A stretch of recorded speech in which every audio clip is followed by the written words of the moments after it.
సంబంధము కలిగి ఉన్న వారముగా ఉంటే దేవుని సన్నిధిలో ప్రార్థన చేయవలసిన వారమే. కుటుంబంలో కూడా ప్రార్థన చేయవలసిన, ఎక్కడైనా చేయవచ్చు ప్రార్థన. అయితే మందిరంలో ఎందుకు చేయాలి, మందిరానికి ఎందుకు రావాలి అని కొందరు ఎవరన్నా అంటే దానికి కొన్ని వాక్య భాగాలు మనం ఈ రోజున జ్ఞాపకం చేస్తాం. కీర్తనల గ్రంథము 65వ కీర్తన 4వ చరణం. 65వ కీర్తన 4వ చరణం. నీ ఆవరణలో నివసించినట్లు నీవు ఏర్పరచుకొని చేర్చుకొని వాడు ధన్యుడు. నీ పరిశుద్ధాలయం చేత నీ మందిరంలోని మేలు చేత మేము తృప్తి పొందేదము. మందిరంలోని మేలు చేత తృప్తి అంటే చాలామందికి లేనిది ఏంటంటే తృప్తి. కానీ దేవుడు ఏం చెప్తా ఉన్నాడంటే నీకు తృప్తి కలగాలి అని అంటే మందిరంలోని మేలు చేత నీకు తృప్తి కలుగునుగాక అని దేవుడు చెప్తా ఉన్నాడు. 84వ కీర్తన 4వ చరణంలో నీ మందిరములో నివాసము చేసేవారు ధన్యులు అని రాయబడతా ఉన్నారు. కాబట్టి మందిరంలో నివసించేవారు చాలామంది మందిరంలో ఉండాలని కోరుకుంటారు. కష్టం వస్తే, బాధ వస్తే మందిరంలోకి పోయి ప్రార్థన చేసుకుంటాను, మందిరంలోనే పడుకుంటాను, ఆహారం తీసుకోకుండా ఉపవాస ప్రార్థన చేస్తాను, లేదా ఉదయకాలం వెళ్ళి రాత్రి దాకా చేస్తాను అన్నాలా. యేసుప్రభు అయితే రాత్రి అంతా ప్రార్థన చేసేవారు. మార్క్స్ వార్త 1వ అధ్యాయము 35వ వచనములో ఆయన పెందలకడ లేచి ఆయన ప్రార్థన చేసేవారు. కాబట్టి ప్రార్థన అనేది అవసరం. మరి ఆయన ఎక్కడైనా ప్రార్థన చేశారు, మందిరంలోనే కాదు, మరి ప్రతి ఇంట్లోకి కూడా వెళ్ళారు, అక్కడ చేశారు. మరి దారిని పోతూ కూడా ఆయన ప్రార్థన చేశారు. 118వ సంకీర్తన 26వ చరణం.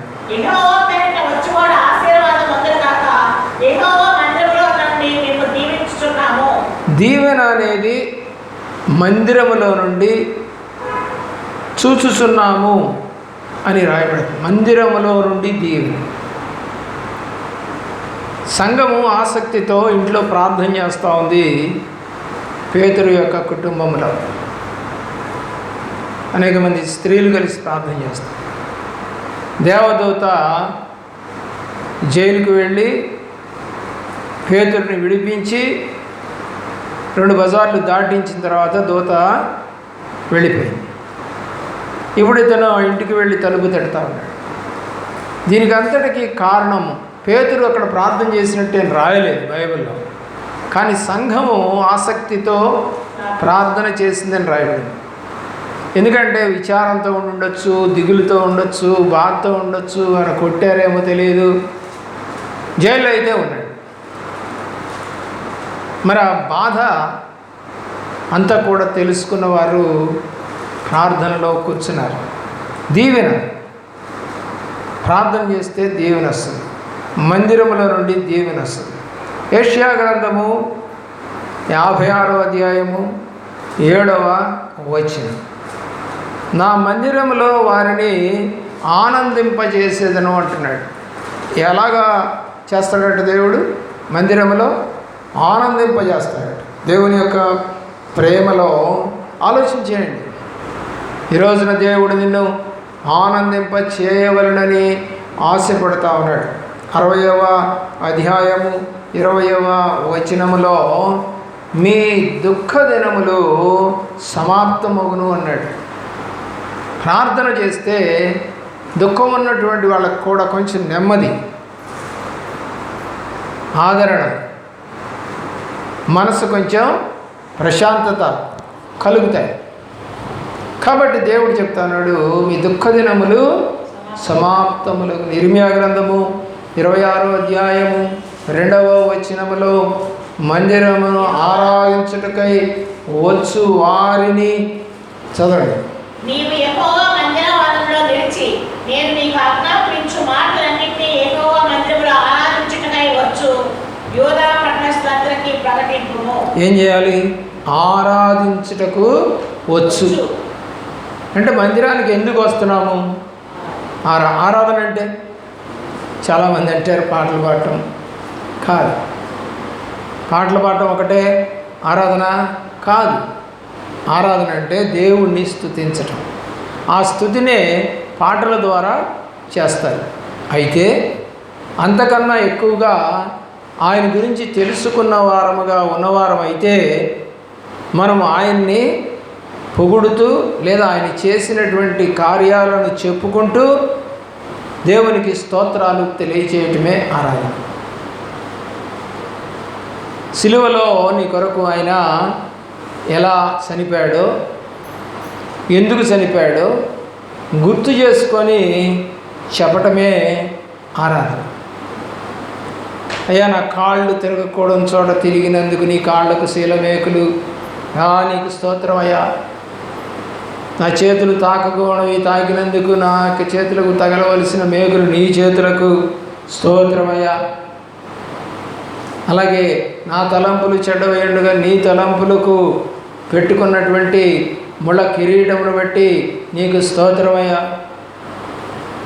నా దేహముతో చేసిన పాపమును బట్టి నా యొక్క దేహమునకు దెబ్బలు తగలవలసి ఉండగా మీరు పొందినందుకు స్తోత్రమయ్యా.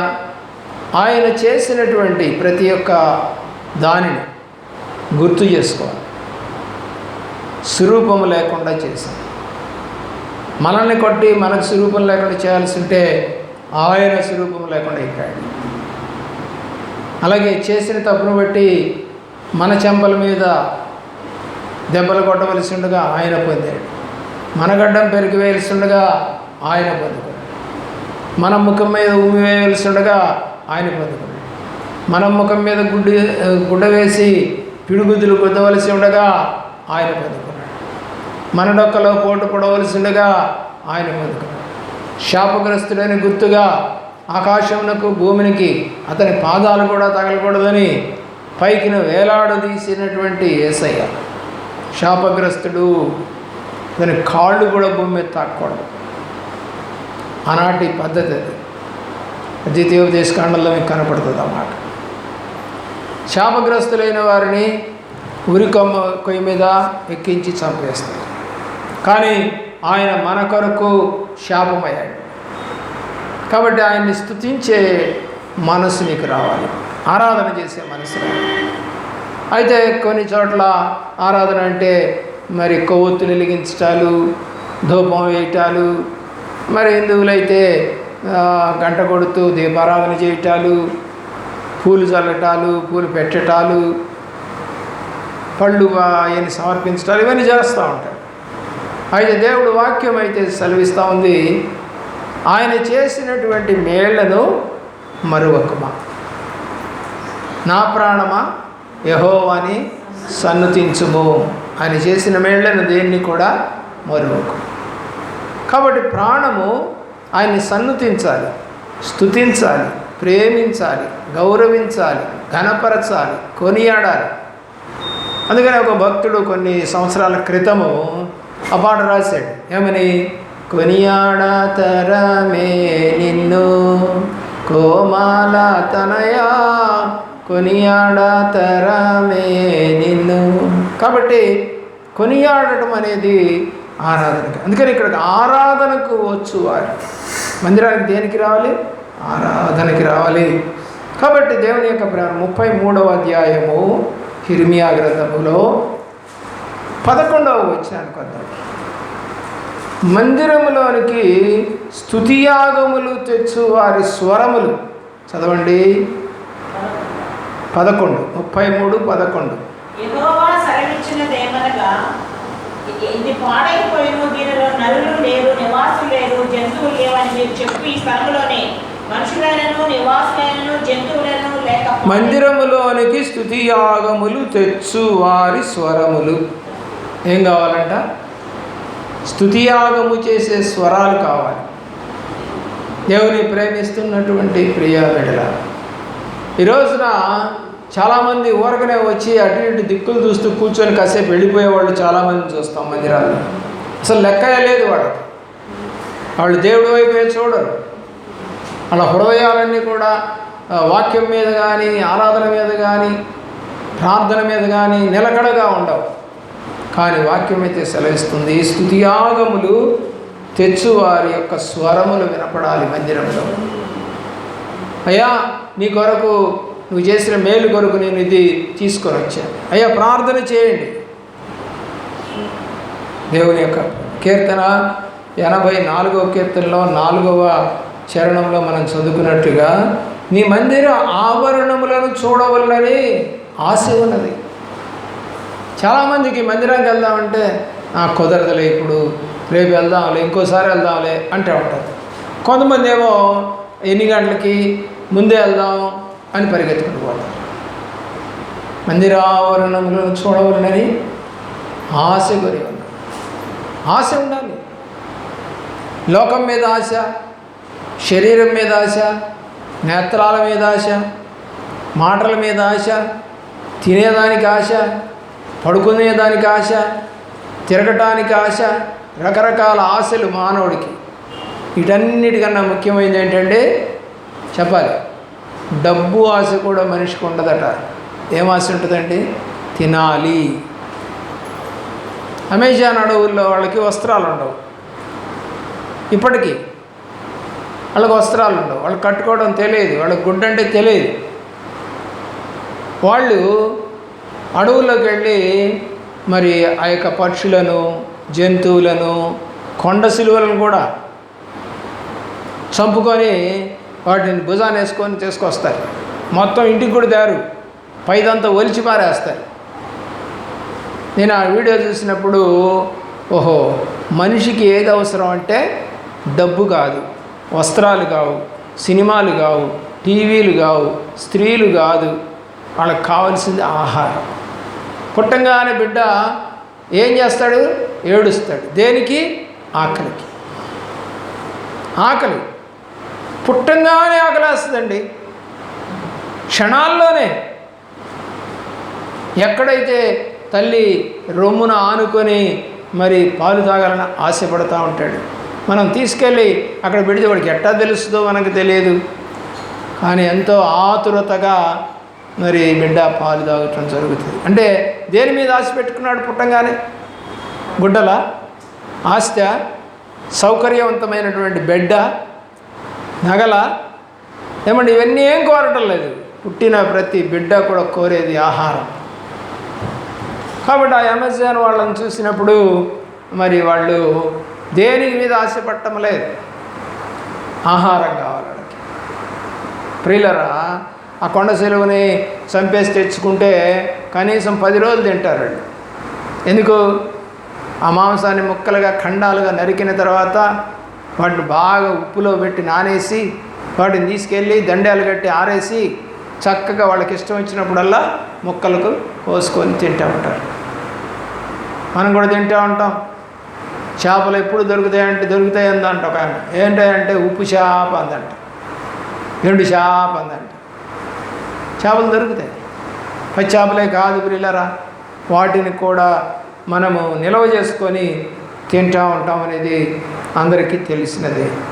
కాబట్టి ఇక్కడైతే ఆ యొక్క వ్యక్తికి ఆయన ఆవరణములను చూడాలనే ఆశ. అన్నీ ఉన్నాయి, వస్త్రం ఉంది, ఆహారం ఉంది, ఇల్లు ఉంది, వాకిలు ఉంది, మరి పొలం ఉంది, ఏదో సంపాదించుకుంటున్నారు, అన్నీ ఉన్నాయి. కానీ ఏ ఆశలు లేవు? ఆవరణములకు వెళ్ళాలి, ప్రార్థన చేసుకోవాలి అని ఆశలు లేవు. 72వ కీర్తన చూడండి, 15వ చరణంలో, క్షేమముకై జనులు నిత్యము ప్రార్థన చేయాలి. దేనికంట? 72 క్షేమం కొరకు ప్రార్థన చేయాలి. మందిరంలో దేశ క్షేమం కొరకు, కుటుంబ క్షేమం కొరకు, సేవ క్షేమం కొరకు, ఏమండి క్రైస్తవ క్షేమం కొరకు, వీటన్నిటి గురించి మొరపెట్టడం నేర్చుకోవాలి. మొర ఎక్కడ ఉంటుందో అక్కడ తప్పనిసరిగా మేలు జరుగుతుంది. అదేంటంటే, అవును, ఇశ్రాయేలు 4వ తరం వారు కూడా ఐగుప్తులో మొరపెడుతున్నట్టుగా రాశాడు ప్రభువారు నిర్గమాకాండం 3వ అధ్యాయం. ఎప్పుడండి? 4వ తరం వారు కూడా, అంటే ఐగుప్తుకి వెళ్ళినటువంటి మొదటి తరం నుండి, అంటే 400 ఏళ్ళుగా వాళ్ళు ప్రార్థన చేస్తూనే ఉన్నారంట. వాళ్ళ మొరలు విని నేను దిగి వచ్చి ఉన్నాను అని ప్రభువారు మోషేతో చెప్పారు. అంటే వాళ్ళు 4 తరాలుగా మొరపెడతా ఉన్నారు. మీ ఇంట్లో ఎన్ని తరాలుగా మొరపెడతా ఉన్నారు? మీ తాత, మీ అమ్మ, నువ్వు ఉన్నారా? లేదు, నువ్వే మొదల ఇంట్లో. అయితే నువ్వు మొదలైతే నీ కుటుంబంలో నీ కొడుకులు, నీ కోడళ్ళు, నీ మనవాళ్ళు మొరపెడతా ఉన్నారు. దేనికోసం మొర? క్షేమముకై. జనులు నిత్యము ప్రార్థన అండి, డైలీ చేయాలంట ప్రార్థన. మొదటి రాజుల గ్రంథం 6వ అధ్యాయం 11వ వచనం. సొలొమోనుకి దేవుడు మరి వాగ్దానం చేశాడు. చదవండి. ఈ మందిరమును నీవు కట్టించుచున్నావే, నీవి నా కట్టడలను న్యాయవిధులను అనుసరించి నడుచుకొనుచు నేను నియమించిన ఆజ్ఞలన్నింటినీ గైకొనిన యెడల నీ తండ్రి అయిన దావీదుతో నేను చేసిన వాగ్దానమును నీ పక్షముగా స్థిరపరచు. కాబట్టి వాగ్దానం చేసిన వాడు నమ్మదగిన వాడు. తండ్రితో వాగ్దానం చేశాడు, ఆ వాగ్దానాన్ని నెరవేర్చుకోవాలంటే కుమారుడికి చెప్తా ఉన్నాడు ఈ మాటలు. నువ్వు ఇలా చేస్తే ఆ వాగ్దానం స్థిరపడుతుంది, లేదనుకుంటే లేదు. 2 సమూయేలు గ్రంథము 7వ అధ్యాయము 15, 16 వచనాలు. ఇదే వాగ్దానాన్ని మరొకసారి జ్ఞాపకం చేసుకున్నాం. నిన్ను స్థాపించుటకై నేను కొట్టివేసిన సౌలునకు నా కృప దూరమైనట్లు అతనికి నా కృప దూరము చేయను. వాగ్దానం అండి ఇది. నీ కొడుకైన సొలొమోనుకి నా కృపను దూరము చెయ్యను. 16, 17 చదవండి. నీ మట్టుకు నీ సంతానమును నీ రాజ్యమును నిత్యము స్థిరమగును. చూసారా? నీ సింహాసనము నిత్యము స్థిరపరచు. వాగ్దానం అది. దావీదా, నీవు నాతో సహవాసం చేసినట్టుగా నీ తర్వాత ఈ రాజ్యాన్ని ఏలటానికి ఒక మనిషి ఉండకపోడు. కాబట్టి దేవుడిని, యేసుప్రభుని కూడా మనం ఏమని పిలుస్తాం చెప్పండి? దావీదు కుమారుడా, నన్ను దాటిపోకయ్యా. ఎవరికి ఇచ్చాడు రాజ్యం? దావీదు కుమారుడికే ఇచ్చాడు. ఆయన వాగ్దానం చేశాడు, నిరంతరం ఏలువానిగా చేస్తాను. ఆలోచన చేయండి. ఒకటి రాజుల గ్రంథము, రాజుల మొదటి అధ్యాయము 6వ అధ్యాయం 13వ వచనం. 6వ అధ్యాయం 13వ వచనం. నా జనుడైన ఇశ్రాయేలును విడిచిపెట్టగా నేను వారి మధ్య నివాసము చేసేదను. నీ మందిరములో నేను నివాసము చేసేదను. ఎక్కడ? మందిరంలో. మనం ఎక్కడ నివాసం చేస్తాం? ఇంట్లో అంటాం. ఇంట్లో చేయొద్దని అంటలేదు నేను. అయితే దేవుడికి సన్నిధిలో ఎప్పుడన్నా నేను ఈరోజంతా దేవుళ్ళో ఉంటా, ఈరోజంతా దేవుళ్ళో గడిపి రేపు వెళ్తా ఇంటికి. అందరూ బాగున్నారు మీ ఇంట్లో. కష్టం వచ్చినప్పుడు కాదు, బాగున్నప్పుడే నువ్వు వెళ్ళగలుగుతున్నావా? కష్టం వచ్చినప్పుడు సంగతి తర్వాత, అప్పుడు ఎట్టాగు తప్పదు. కష్టం రానప్పుడు కూడా దేవుణ్ణి స్తుతించే మనసు నీకుందా? నిర్గమాకాండము 25వ అధ్యాయము 8వ వచనం చూడండి. 8వ వచనంలో నివాసమును ఆయన కొరకోటి నిర్మించాలని ఆశపడతాను. దేవుడే చెప్తున్నాడు ఈ మాట. ఒక పరిశుద్ధ స్థలం అనేది అవసరం. అంటే అక్కడ పాపం జరగకూడదు, తగాదాలు ఉండకూడదు, గొడవలు ఉండకూడదు, తప్పుడు మాటలు ఉండకూడదు, వ్యభిచారం ఉండకూడదు, మోసం ఉండకూడదు, అన్యాయం ఉండకూడదు, దొంగతనం ఉండకూడదు. అలాంటి ఒక స్థలం కావాలి నాకు. మన ఇంట్లో అయితే తాగుబోతళ్ళు ఉంటారు, తిరుగుబోతళ్ళు ఉంటారు, కొట్టుకోవటం ఉంటుంది, టీవీలు పెడతాం, పిచ్చి పిచ్చి చూస్తాం, మరి పిచ్చి పిచ్చి మాటలు ఉంటాయి. ఎవడో వచ్చి ఇంటి మీదకి దురాఘాతంగా మాట్లాడతాడు మనం చేసిన తప్పులను బట్టి. మందిరంలో అవి ఉండకూడదు. అది పరిశుద్ధమైనది. మందిరంలోకి వస్తుంటేనే ఒక ప్రశాంతత కనపడాలి నీకు. అలాంటి మందిరముగా నువ్వు నాకు ఒకటి నిర్మించు అని ప్రభువారు చెప్తా ఉన్నారు. 29వ అధ్యాయం 44వ వచనం నుండి 46 దాకా చదవండి. 29 44 నుంచి 46 నేను వచ్చింది. సాక్ష్యపు గుడారమును ఒలీవ పీఠమును పరిశుద్ధపరచెదను. నాకు యాజకుల నగట్లో అహరోనును అతని కుమారులను పరిశుద్ధపరచెదను. మరి ఒక నివాసము ఏర్పడిన తర్వాత, పరిశుద్ధ స్థలము ఏర్పడిన తర్వాత మరి దాన్ని యాజకత్వం చేయడానికి మనుషులు కావాలి. వాళ్ళను కూడా ఏర్పాటు చేయమని చెప్తున్నాడు 46వ వచనం దాకా. ఇశ్రాయేలు మధ్య నివసించి వారి దేవుడైనందును, కావున నేను వారి మధ్య నివసించినట్లు ఐగుప్తు దేశంలో నుండి వారిని వెలుపలకు రప్పించిన దేవుని ప్రేమిస్తున్న ప్రేమిడు, మన దేవుడు నివాసము నిర్మించండి, అక్కడ నేను నివాసము చేస్తాను. 25వ అధ్యాయంలో 37వ వచనం చూద్దాం పిల్లరా. ఆ మందిరం దగ్గర ఎదురుగా ఏం పెట్టాలంట? దీప వృక్షాన్ని పెట్టారంట. నీవు దానికి 7 దీపములను చేయవలెను. చాలు. దీప వృక్షం 7 ప్రదీపములు వెలిగించడానికి తగ్గట్టుగా, మరి ఒకే కాండానికి 7 కొమ్మలు వచ్చినట్టుగా, అంటే మధ్యలో ఒక కొమ్మ అయితే అటు ఇటు 3 6, మొత్తం 7 దీపాలు, 7 నక్షత్రాలు. ఏమండి, బైబిల్లో ప్రకటన గ్రంథంలో మీకు కనపడతాయి 7 సంఘాలు. చాలా ఉన్నాయి 7 అంటే. ఏమండి, 7 దినాలు ఎరుకో చుట్టూ తిరగండి. చాలా ఉంది 7కి ప్రాముఖ్యత. 7 దీపాలు కూడా ఎప్పుడూ వెలుగుతూ ఉండాలి. ఏ నూనెతో? ఒలీవల నూనెతో. కాబట్టి ఆనాడు ఏం తీసుకురావాలండి? ఒలీవల నూనె తేవాలి. దాన్ని ఎప్పుడు పోస్తూ ఉండాలి సేవకుడు. ఆ దీపాలు పెద్ద పెద్ద గొట్టాల్లాగా ఉంటాయి అన్నమాట. ఆ గొట్టాల్లో ఒత్తులు పెట్టి అది ఎప్పుడు వెలుగుతూ ఉండేటట్టుగా చూడాలి, ఆరిపోకుండా చూసుకోవాలి. దేవుని ప్రేమ. అందుకనే యేసు గారు పాట రాసి అంటారు, నా దీపము యేసయ్యా నీవు వెలిగించినావు, చిరుగాలిలోనైనా ఎరివాడలోనైనా ఆరిపోదులే నీవు వెలిగించిన దీపము. ఆయన వెలిగిస్తే దీపం ఆరిపోకూడదు. మరి నువ్వు రక్షణ పొందానని చెబుతున్నావు, ఆయన వెలిగించాడా నీ దీపాన్ని, నీ హృదయాన్ని?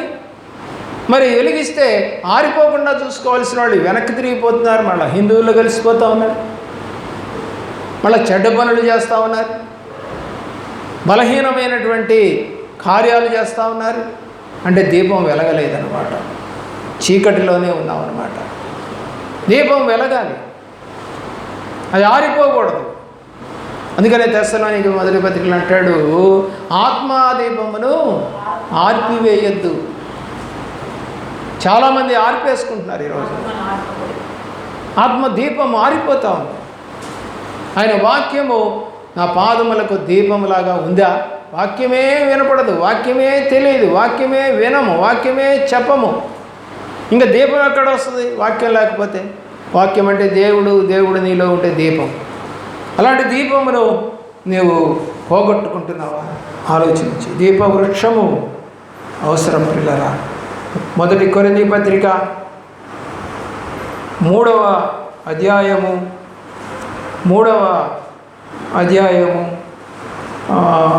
17వ వచనం చూడండి. 16, 17. మీరు దేవుని ఆలయమై ఉన్నారనియు దేవుని ఆత్మ మీలో నివసించుచున్నాడనియు మీరు ఎరుగురా. కాబట్టి దేవుడి ఆత్మ అంటే దీపం, అది నీలో ఉన్నదని ఎరగవా? ఎవడైనా దేవుని ఆలయమును పాడు చేసి అంటే దీపమును గనక ఆర్పేస్తే, లేదా నువ్వే ఆర్పేసుకుంటే దేవుడు వారిని పాడు చేయ వాళ్ళు పాడైపోతారు. దేవుని ఆలయము పరిశుద్ధమై ఉన్నది. అంటే నీలో వెలిగించినటువంటి దీపాన్ని నువ్వే ఆర్పేసుకుంటావా, లేదా ఎవరైనా ఆర్పేస్తా ఉన్నారా? అప్పుడు ఏమైపోద్ది? దేవుడు నిన్ను పాడు చేస్తాడు. దీపాన్ని నువ్వు ఆర్పేసుకోకూడదు బైబిల్ ప్రకారం. ప్రియులారా, 2 దినవృత్తాంతాల గ్రంథము 6వ అధ్యాయము 37వ వచనం నుండి 39 దాకా చదువు. 6వ అధ్యాయం 37, 39. స్థలమైన ఆకాశము నుండి నీవు వారి విన్నపమును ప్రార్థనను ఆలకించి, ఎక్కడ? ఆలయంలో.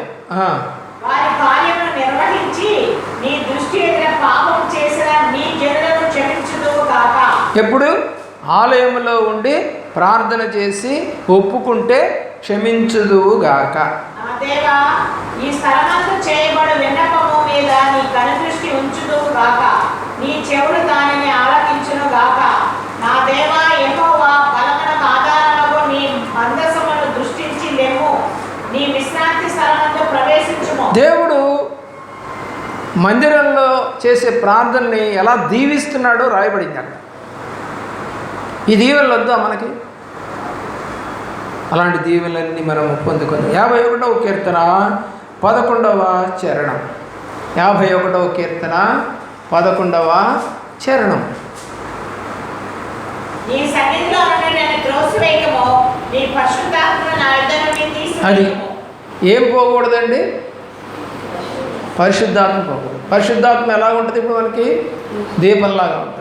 పరిశుద్ధాత్మ ఎందుకు దీపం అంటే చెడుని చేయనీయదు, పాపం చేయనీయదు, పాపం చేయడానికి ఇష్టపడమేది అది. ఎందుకంటే దాని పేరే పరిశుద్ధాత్మ. పరిశుద్ధాత్మ అపరిశుద్ధమైన దాన్ని చేయనీయదు. నేను అది చేస్తుంది తప్పు అని లోపల ఉన్న ఆత్మ ఏం చేస్తుంది? హెచ్చరిక చేస్తుంది. చేయట్లేదా అంటే నీ దీపం వెలగట్లేదు, ఆర్పేస్తుంది. చీకట్లో ఏదైనా చేయొచ్చు, పాపం ఎలాంటి తప్పైనా చేయొచ్చు. వెలుగులో చేయడానికి భయపడతారు దొంగలు, చీకట్లు. ఈ రోజుల్లో వెలుగులో కూడా చేస్తూ ఉన్నారు దొంగలు. మోసం, అన్యాయం, అక్రమం. కాబట్టి నీ జీవితంలో నువ్వు దేన్ని అనుసరిస్తున్నావు ఒకసారి ఆలోచన చేయవలసింది కోరుతున్నావు. 2 దినవృత్తాంతాలు 7వ అధ్యాయం 14వ వచనంలో దేవుని మందిరములో చేసే ప్రార్థన గురించి చెప్తాను. నీ ప్రజలైనటువంటి నీ జనులు ఈ మందిరంలో చేరి ప్రార్థన చేస్తారు.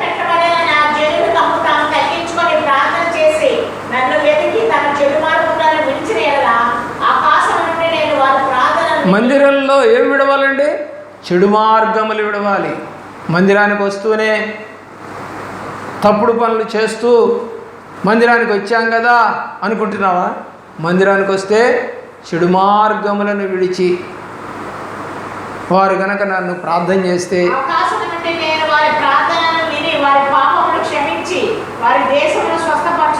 మిమ్ములను మీ దేశమును స్వస్థపరచబడాలంటే నువ్వు మందిరానికి వచ్చిన తర్వాత నువ్వు పాపాన్ని విడిచిపెట్టాలి, ఒప్పుకోవాలి, ప్రార్థించాలి, బతిమిలాడాలి. ఇది లేకుండా నువ్వు చేస్తే ఎన్నావు? సంఖ్యాకాండం 11వ అధ్యాయము 25వ వచనం. సంఖ్యాకాండం 11వ అధ్యాయము 25.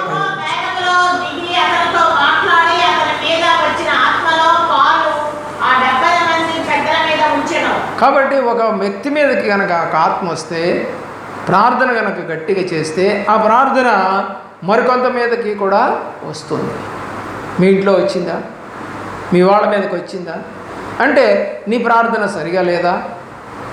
నువ్వు ఒక ఆహారం వండావు, రుచిగా ఉంది, మీ వాళ్ళు తిన్నారు, భలే వండావు అన్నారు.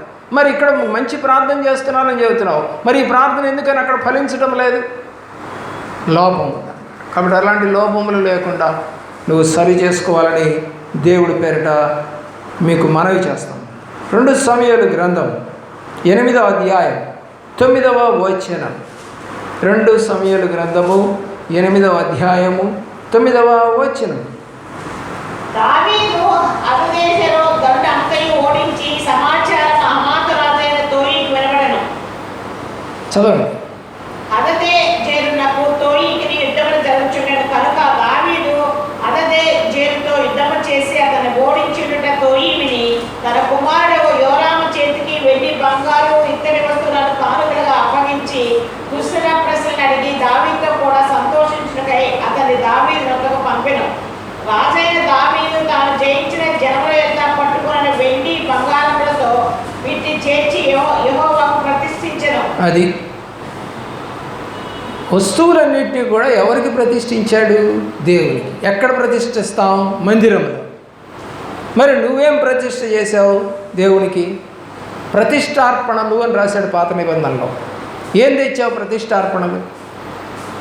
నీ హృదయమే తాకపోతుంటివే. ఇంక నువ్వు తెచ్చేటువంటి ఉప్పు, పప్పు, బియ్యం కావాలా ఆయనకి?